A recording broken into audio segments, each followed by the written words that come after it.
အားလုံးပဲမင်္ဂလာပါ Pitch Talk Channel ကနေပြီးတော့ပြန်လည်ကြိုဆိုလိုက်ပါတယ်ဒီမှာတော့ကမ္ဘာ့ကောင်းဆုံးဂိုးလုံးရတဲ့တူဖြစ်တဲ့စပိန်နိုင်ငံသားဒေးဗစ်ဒီဂီယာရဲ့လူသိနယ်ပြီးစိတ်ဝင်စားဖွယ်ဖြစ်စေမယ့်အကြောင်းအရာများကိုပြဆက်ပေးတော့မှာပါသူ့ရဲ့ဂိုးကောက်ကာကွယ်မှုအမခန်းဆန်းဆောင်ရည်တွေကိုကျွန်တော်တို့ United မှာရှိခဲ့တဲ့အခါတော့ရင်းနှီးသိရှိပြီးတာဖြစ်ပါတယ်ပထမဦးကထူးဆန်းတာဒီဂီယာသူ့ရဲ့လူငယ်ဘောလုံးကစားသမားအစောပိုင်းမှာဂိုးသမား position တွေကဆော့ကစားခဲ့ရမှာမဟုတ်ပါဘူးသူဟာသူငယ်ငယ်တုန်းကဆိုသူ့ရဲ့ကျောင်းအသင်းမှာဂိုးအများဆုံးတွင်းမှုသူဖြစ်တော့မှတ်တမ်းဝင်မှုပဲဗျအဲ့အချိန်တုန်းကသူဟာသူ့ရဲ့ကျောင်းအားကစားအသင်းလို့သူတို့ဒေတာမှာရှိရဲ့အပျော်တမ်းအသင်းငယ်လေးတွေမှာကစားခဲ့ရဖြစ်ပါတယ်နောက်မှနီးပြရဲ့အကြံပြုချက်နဲ့ဂိုးသမားနေရာကိုပြောင်းလဲခဲ့တာပါဒီချက်သူ့ရဲ့ the position of the ball ဘောလုံးဆိုင်ရဲ့နေရာယူမှုကောင်းပုံကိုအခြားဂိုးသမားတွေနဲ့ရှင်းလိုက်ပို့ပြီးတော့သူ့ကိုထောက်ကူပြုစေခဲ့တာလည်းဖြစ်ပါတယ်သူ့ရဲ့ professional ဘောလုံးအားကစားသမားဘဝကတော့အက်တလက်တီကိုမထွက်တဲ့မှာစတင်ခဲ့ရပါသူဟာလူပညာဂီတအတိုင်းအဝန်းမှာဆိုရင် rock guitar နဲ့ heavy metal ဝါသနာကိုနှစ်သက်တဲ့ဝါသနာရှင်တွေဥပါ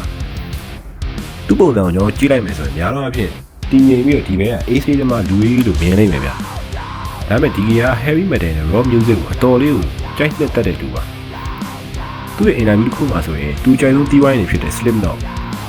Avenged Sevenfold နဲ့ System of the Down အစရှိတဲ့ rock metal music band တွေရဲ့ချင်းတွေကိုပွဲမစားခင်စိတ်တက်ကြွနေနားထောင်နေရှိတယ်လို့ထုတ်ဖော်ပြောကြားခဲ့မှုပါတယ်သူ့ရဲ့ကဏ္ဍဝင်စိတ်ခိုးပေါက်ကာကွယ်မှုတွေဒီလိုစိတ်လှုပ်ရှားတဲ့ဂီတအတန်တွေကြောင်းမင်းလားဆိုတော့လေစိတ်ဝင်စားဖို့ကောင်းပါတယ်ဒါအပြင်ဘောလုံးကွင်းပြင်ပါအားလက်အချိန်မှာဆိုရင်စီးပွားရေးလုပ်ငန်းတစ်ခုတီထောင်ထားပါသေးတယ်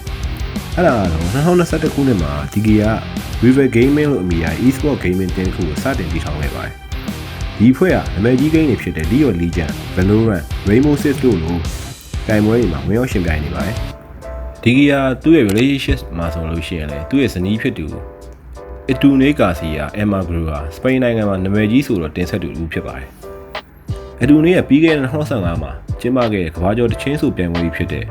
Eurovision Song Contest မှာစပိန်နိုင်ငံကိုကိုစားပြုပြီးတော့ရှင်ပြိုင်ခဲ့သူဖြစ်ပါတယ်ဒီမှာကြည့်လိုက်ရင် rock တွေ heavy metal တွေကြိုက်တဲ့ဒီကီယာနဲ့ပေါက်ဂီတဘက်ကအတူနေတို့ရဲ့ပေါင်းစပ်မှုကတော့အားကစားနဲ့လူပညာလောကရဲ့ထူးခြားတဲ့စုံတွဲတွေအဖြစ်လည်းဖြစ်စေခဲ့ပါတယ်နောက်ထပ်မှရတဲ့အနေနဲ့ကောင်းမွန်တဲ့အစံချိန်တစ်ခုရှိပါသေးတယ်သူ့ရဲ့နာမည်ကျော်ဂိုးသမားဘဝတော့သူဟာစံချိန်တင်စီလောက်တဲ့ပယ်နတီဂိုးကာကွယ်မှုတစ်ခုလှုပ်ဆောင်ခဲ့မှုပါတယ်ဒါကတော့2014-15ဘောလုံးရာသီမှာဒီကီယာ Everton နောက်ခံလူလေတန်ဘိန်းရဲ့ပယ်နတီကိုကာကွယ်မှုပြုလုပ်ခဲ့တာပါဒါကိုဘာလို့ခုလိုကျွန်တော်ပြောနေလဲဆိုတော့အဲ့တော့လေတန်ဘိန်းကပရီးမီးယားလိမှာပယ်နတီ14ချိန်ကန်သွင်းခဲ့ပြီးတော့14ချိန်လုံးဂိုးဝင်အောင်တွင်းယူနိုင်ခဲ့တဲ့ဘဲပါဒီကီယာဒီစံချိန်ကိုချိုးဖျက်ခဲ့ပြီးဘိန်းရဲ့ပထမဆုံးလွဲချော်တဲ့ပယ်နတီကိုကာကွယ်ခဲ့တဲ့ဂိုးသမားဖြစ်လာခဲ့ပါတယ်ဒီမှာတော့ကျွန်တော်တို့ရဲ့ချစ်တော်ကိုဒမာကြီးဒေးဗစ်ဒီဂီယာရဲ့လူသိနေတဲ့စိတ်ဝင်စားတဲ့အချက်လက်များကိုတင်ဆက်ပေးခဲ့တာပဲဖြစ်ပါတယ်ဒီလိုချက်လက်တွေကိုသိရှိသွားတဲ့အခါမှာအခုလူတွေရောဒေးဗစ်ဒီဂီယာပေါ်ဘယ်လိုမြင်လဲ comment မှာဝေမျှပေးခဲ့ပါဦးကြည့်ယူအားပေးရတဲ့အတွက်လည်းအထူးကျေးဇူးတင်ပါတယ်ဗျာကဲဒါဆိုကျွန်တော်တို့ရဲ့နောက်ဗီဒီယိုမှာပြန်ဆုံမယ်နော်